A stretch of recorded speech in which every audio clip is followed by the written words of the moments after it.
J'espère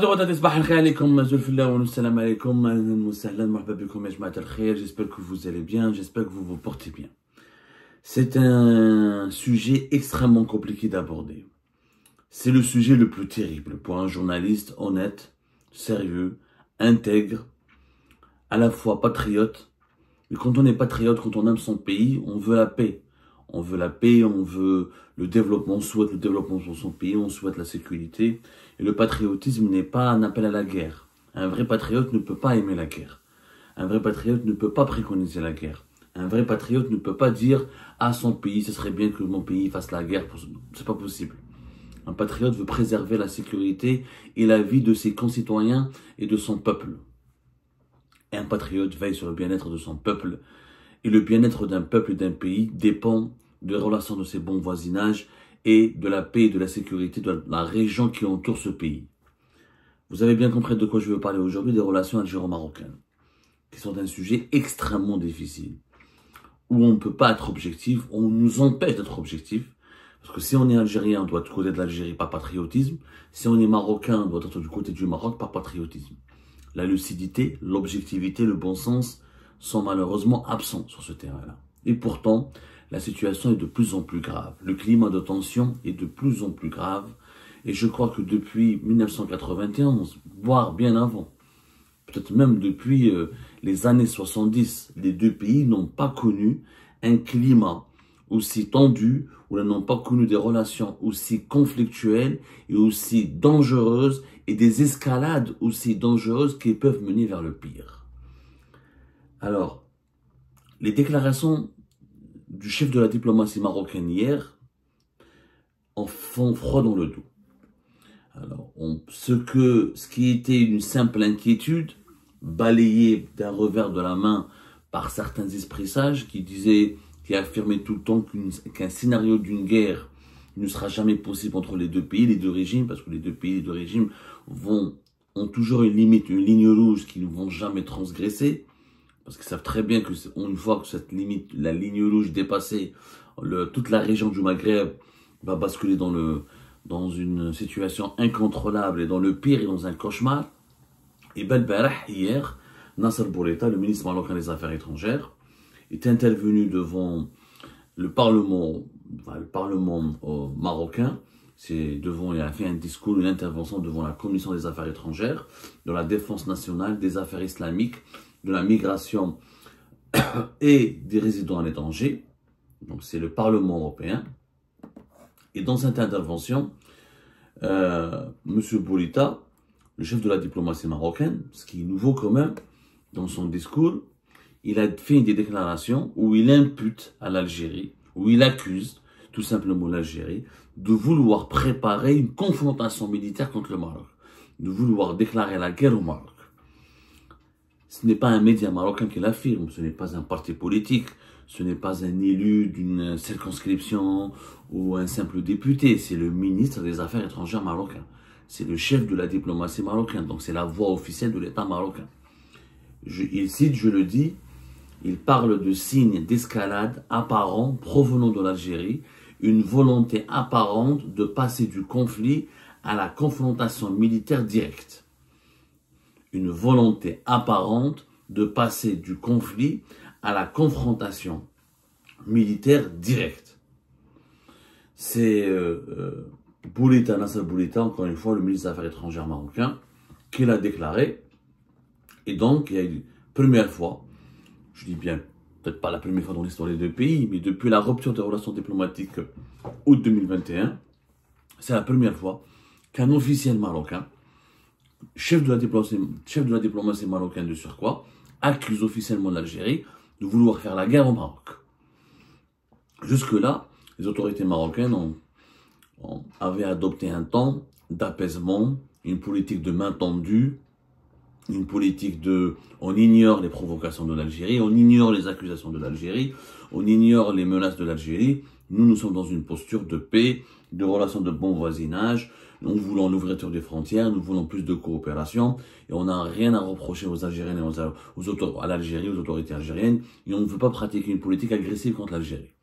C'est la première fois que nous avons un officiel marocain qui accuse ouvertement l'Algérie de vouloir faire la guerre au Maroc.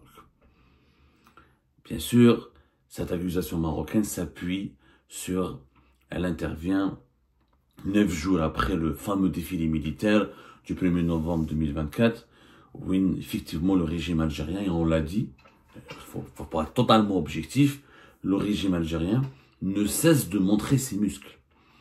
Depuis 2021, depuis la rupture des relations diplomatiques, depuis la fermeture du ciel aux avions, à tous les appareils décollant depuis le Maroc, la fermeture du ciel algérien pour les avions marocains en septembre 2021, l'instauration des visas obligatoires pour l'entrée sur le territoire algérien, un visa obligatoire pour les ressortissants marocains qui veulent rentrer sur le territoire algérien, ça c'était en 2024. Donc il y a une série de décisions effectivement assez dures, assez brutales et qui visent directement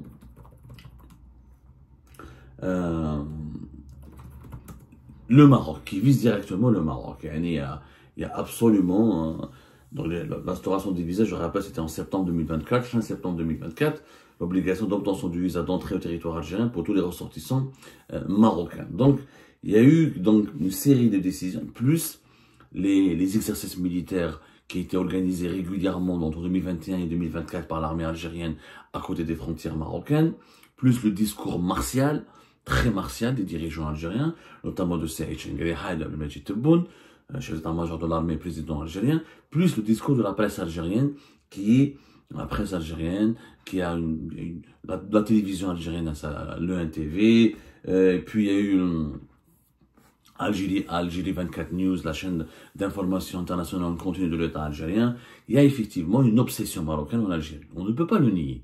Il y a des attaques permanentes contre le Maroc, et on accuse en permanence le Maroc, et le Maroc est désigné comme l'ennemi absolu en ce moment par le régime algérien. Je crois que ce qui a poussé jusque-là, malgré tout ce discours, malgré tous ces agissements, malgré toutes les décisions unilatérales, hostiles au Maroc et aux autorités marocaines et aux ressortissants marocains, parce que le visa imposé depuis le 26 septembre 2024 aux ressortissants marocains, ça vise pas que les dirigeants marocains, ça vise tout le peuple algérien. Les autorités marocaines, jusque-là, elles étaient mesurées, modérées dans leur réaction. Il y a eu des envolées très critiques contre l'Algérie dans la presse marocaine, dans certains partis politiques, mais les officiels, au niveau des officiels et au niveau des représentants de l'État marocain, il y avait toujours des réactions modérées. Là, il faut l'avouer, et je l'ai prévu, je m'attendais à cela, le défilé militaire extrêmement impressionnant de l'Algérie du 1er novembre 2024 a changé la donne. On a vu l'armée algérienne exposer des armes balistiques, sortir les sous-marins, les armements les plus sophistiqués, les troupes spéciales. On a vu des messages directs envoyés par le régime algérien au Maroc. Le Maroc s'est senti directement visé, le message lui a été directement envoyé. Le défilé du 1er novembre était un message d'avertissement de l'Algérie au Maroc pour dire on est prêt à faire la guerre, on a les armes nécessaires, on a une supériorité militaire. Le message du régime algérien, c'est quoi? C'est que j'ai les missiles balistiques, je peux atteindre n'importe quelle ville marocaine, je peux détruire n'importe quelle infrastructure militaire marocaine, nous sommes prêts, nous sommes mobilisés, on est sur le qui-vive et on a une supériorité militaire grâce à notre marine, grâce à nos sous-marins, au nombre de nos avions. Il faut dire que le Maroc n'a pas les sous-marins que l'Algérie possède, n'a pas la marine, les forces navales que l'Algérie possède, et en termes même d'aviation, il y a un certain déséquilibre. L'Algérie, sur le plan logistique, sur le plan militaire, affirme ou se targue d'avoir une certaine supériorité logistique et militaire sur le Maroc. Le défilé du 1er novembre était directement en Aqta. Il était extrêmement agressif. Ce n'était pas une simple commémoration du 1er novembre. Ce n'était pas une simple commémoration d'une fête nationale. Il y avait des messages politiques qui n'étaient même pas codés. C'était pour dire, nous sommes prêts à faire la guerre, on est prêts à se défendre, on est prêts à attaquer, pas à se défendre. Parce que les missiles balistiques, les sous-marins, tout ça, c'est aussi des capacités offensives. C'est que le défilé du 1er novembre, n'importe quel expert militaire qui a vu tous les armes pendant 2h30 qui ont défilé dans les rues d'Alger, ce ne sont pas des armes qui servent uniquement à se défendre. Ce sont aussi et surtout des armes qui servent à attaquer. Donc, les autorités marocaines ont été prises, je dirais pas de panique, mais elles ont été bousculées. Elles ont été bousculées. Et là, c'est une première réaction du Maroc qui dit que voilà, il faut le dire, nous savons que l'Algérie veut nous faire la guerre et on doit se préparer et vivre en fonction de ce scénario. Donc le scénario d'une guerre entre les deux pays, aujourd'hui, n'est plus une hypothèse. Ce qui était une hypothèse depuis les années 70, parce que mis à part il y a eu 3 confrontations directes entre le Maroc et l'Algérie. 3 confrontations militaires. La guerre des Sables, 63, 62, 60, voilà, 63 plus exactement, 63, 64. Amgala 1, 75, Amgala 1 et Amgala 2, 76, 75, 76. Voilà, pour être les plus précis. Pour être un peu, sans être trop très précis dans les détails. Adoum, c'était les seules confrontations directes. Et puis, c'était plus des escarmouches. C'était pas vraiment des guerres. La guerre des Sables, ça a duré quelques semaines, à peine quelques mois. Et après, il y avait une intervention, une médiation internationale. Et l'Algérie était fraîchement indépendante, n'avait peut-être pas les moyens de se défendre, etc. Donc, ça a duré quelques semaines et voilà. Il n'y a pas eu c'était pas une guerre énorme.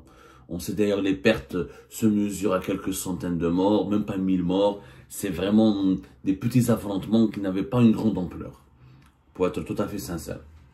Maintenant, Amgala Kif Kif, c'était des petites batailles. Une petite bataille, mais vraiment une petite bataille. C'est pas quelque chose d'extraordinaire. Voilà, il y a eu 2 batailles, 76 et 60. La même chose, 76. En 76, il y a eu quelques affrontements. On parle aussi d'une centaine de morts et quelques prisonniers.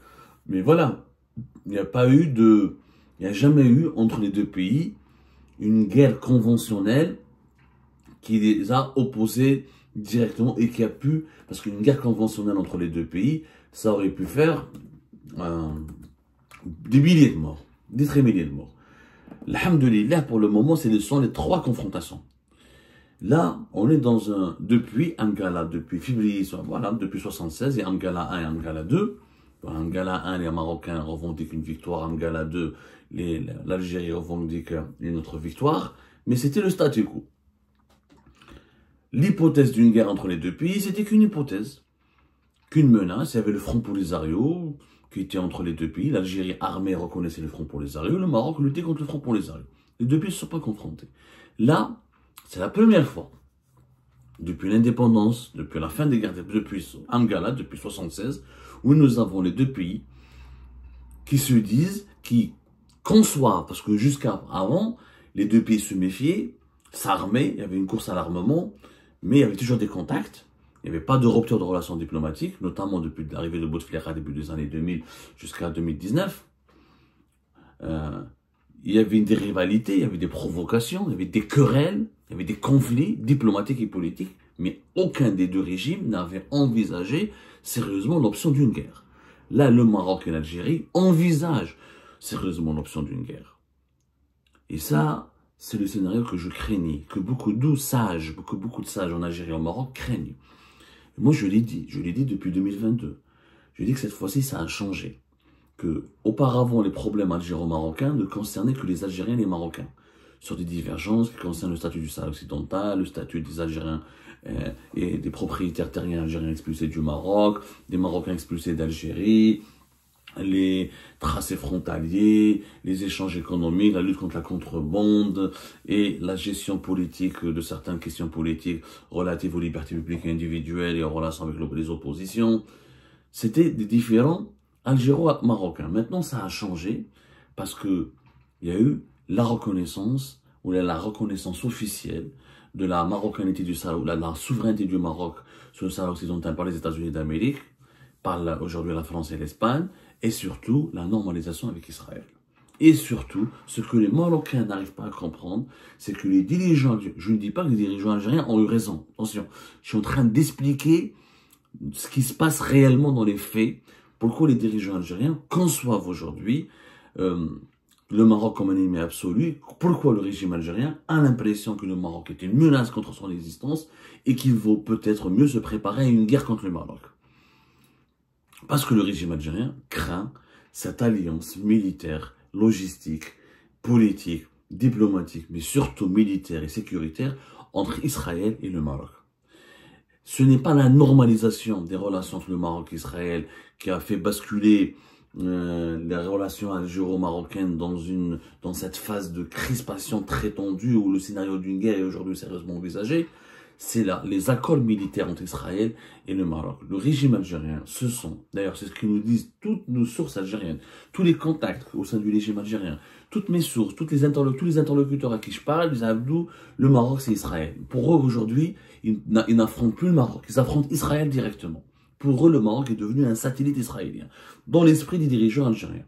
Il y a eu cet accord militaire important du 24 novembre 2021 qui a tout changé.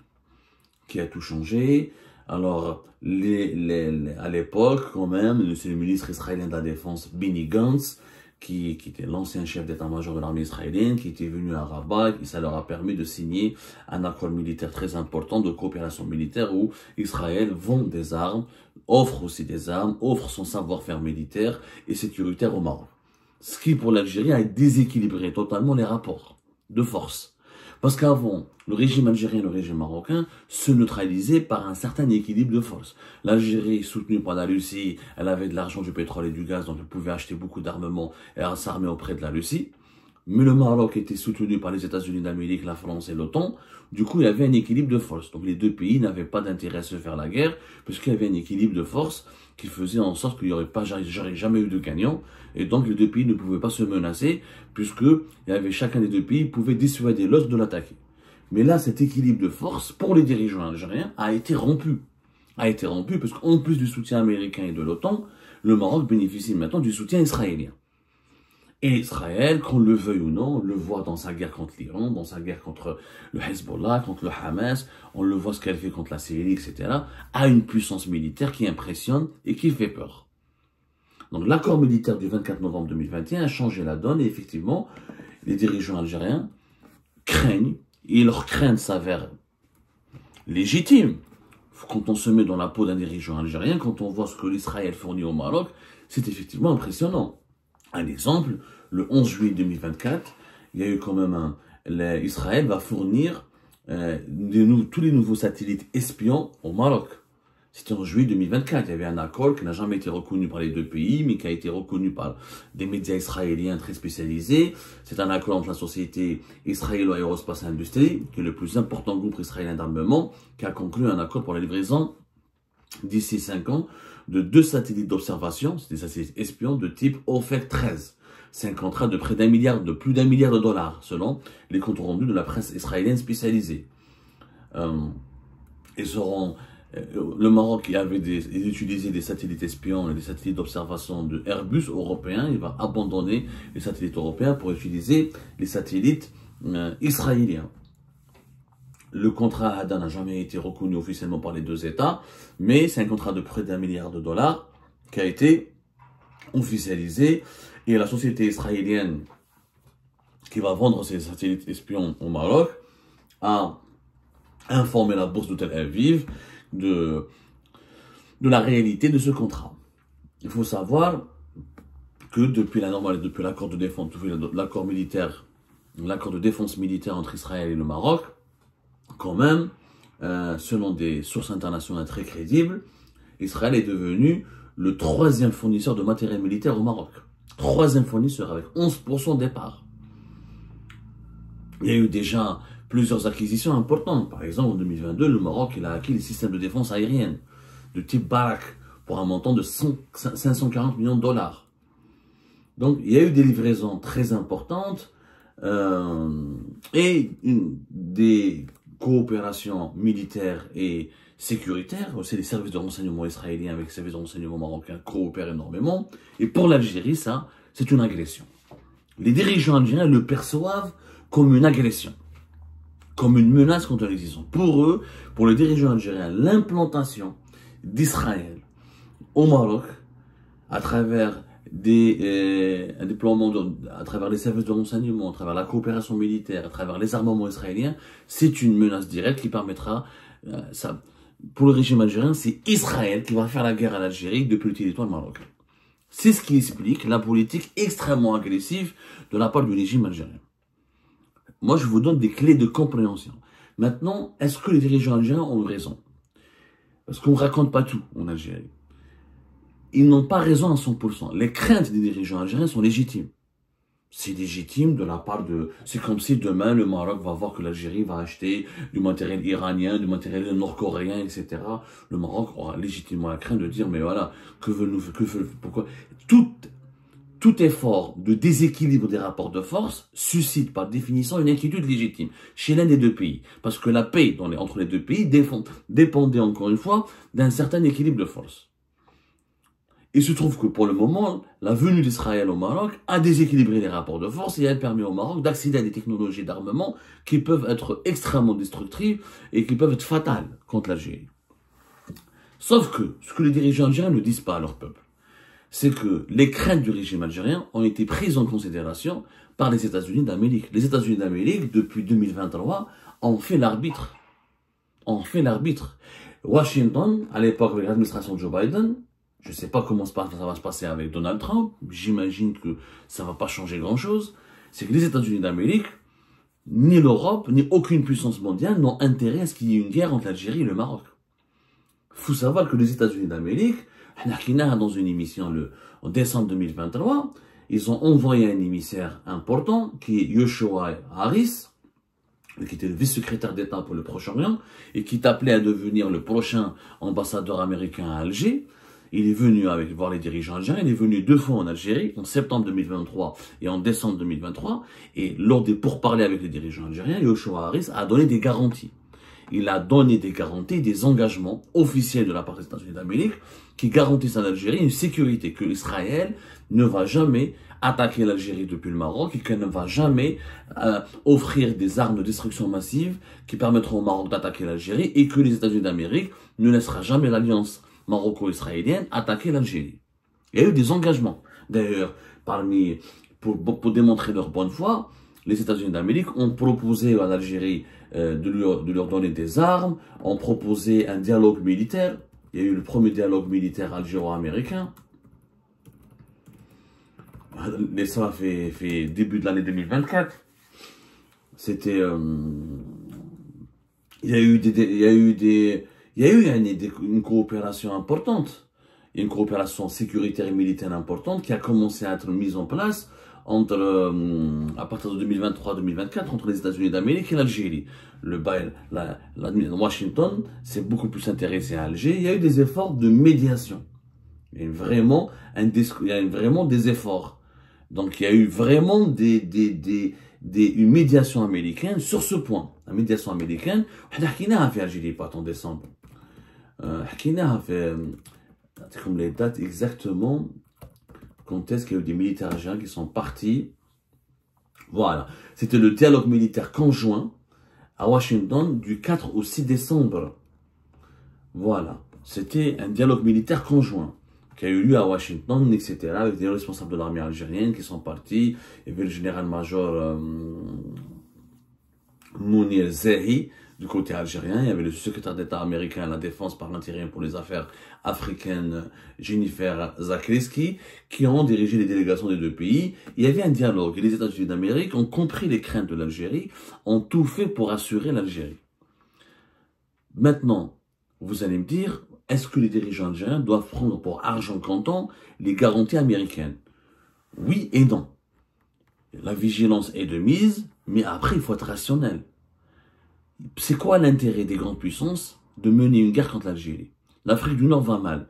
La Libye, elle est détruite. Le Sahel, il a été détruit qu'au coup d'État, etc. Le Sahel est monopolisé par la Russie. La Libye, elle est encore déchirée et divisée. La Tunisie est en situation de quasi-faillite. Il y a une lutte énorme entre la Russie et la Chine et les États-Unis sur le continent africain. Mais les États-Unis ne vont jamais laisser les Israéliens partir et lancer une guerre contre l'Algérie depuis le Maroc. C'est pas leurs intérêts. D'abord, c'est même pas l'intérêt des Israéliens. C'est quoi l'intérêt des Israéliens de détruire l'Algérie? Il faut savoir que l'Algérie, aux yeux de l'Occident, aux yeux des États-Unis, comme aux yeux d'Israël, comme aux yeux des puissances importantes de l'OTAN, comme la France, ou même pas comme l'Allemagne, comme les puissances européennes, l'Algérie est un pays pivot. C'est le dernier bastion de résistance contre l'islamisme, contre le terrorisme.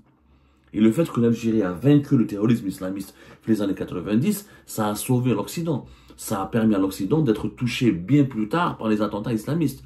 C'est le terrorisme, c'est la guérilla islamiste avait gagné la guerre dans les années 90 en Algérie, le terrorisme islamiste aurait ébranlé l'Europe et l'Occident bien avant les événements du 11 septembre. Il n'y a pas d'intérêt pour les Américains, même pour les Israéliens. Les Israéliens, c'est quoi leurs intérêts? Les Israéliens, ils ont utilisé la vente d'armes et l'accord de défense avec le Maroc pour asseoir leur légitimité sur le monde arabe, pour dire que voilà, non seulement on a des accords de paix avec l'Égypte, la Jordanie, les Émirats, le Bahreïn, etc., même le Soudan, mais nous avons aussi des accords de coopération militaire. Ça veut dire que notre légitimité n'est plus contestable dans le monde arabe.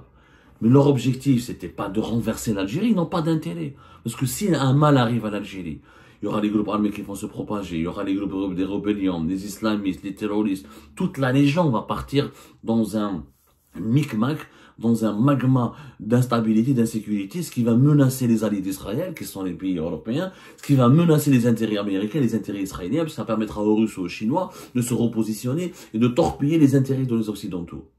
Donc ça n'a pas de sens. Israël n'a pas vraiment d'intérêt à lancer la guerre contre l'Algérie depuis le Maroc. Au contraire, les États-Unis d'Amérique et les Occidentaux ont ménagé le régime Tebboune. Ils ont tout fait pour le ramener vers eux. D'ailleurs, Yoshua Harris en septembre et en décembre, il a obtenu de la part du régime algérien une certaine distance vis-à-vis de la Russie, une certaine distance vis-à-vis du Hamas et vis-à-vis de l'Iran.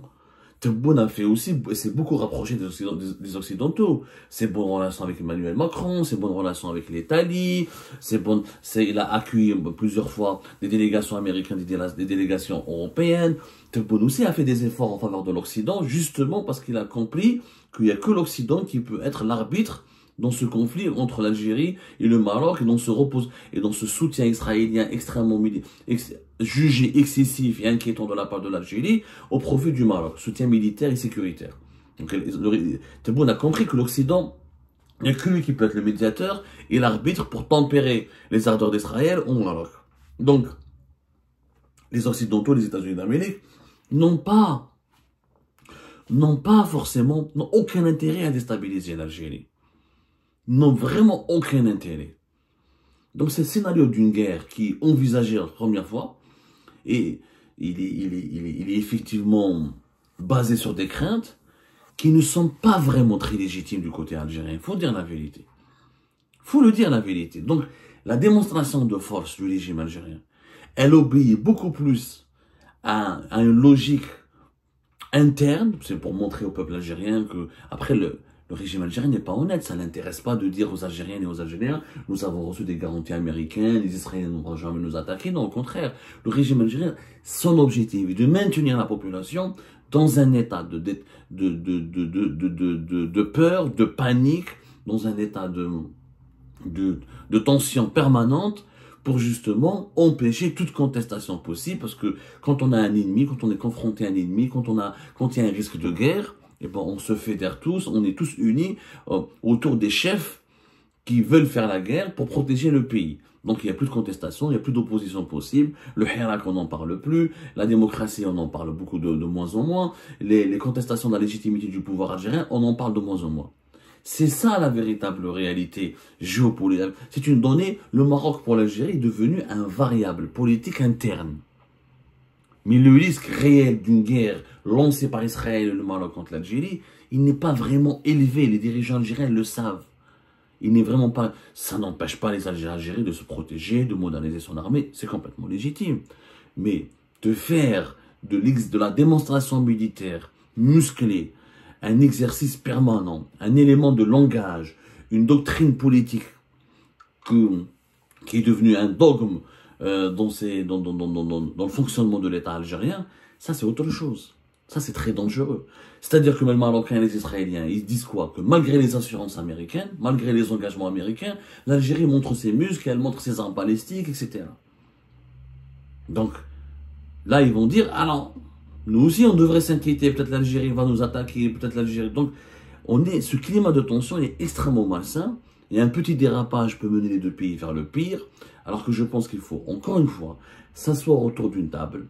Les États-Unis d'Amérique, peuvent être le médiateur parfait, notamment avec l'administration de Donald Trump qui arrive, qui a intérêt à ce qu'il y ait la paix dans le monde pour relancer le business, parce que les intérêts américains en ce moment, c'est de relancer, de protéger les États-Unis d'Amérique, ses intérêts économiques dans le monde pour faire face à la rivalité chinoise. C'est le moment ou jamais pour qu'il faut un accord de paix. Je crois que la seule solution pour permettre de rassurer les deux pays est un pacte de non-agression signé noir sur blanc par les dirigeants des deux pays. Et là, on sortira définitivement de cette impasse.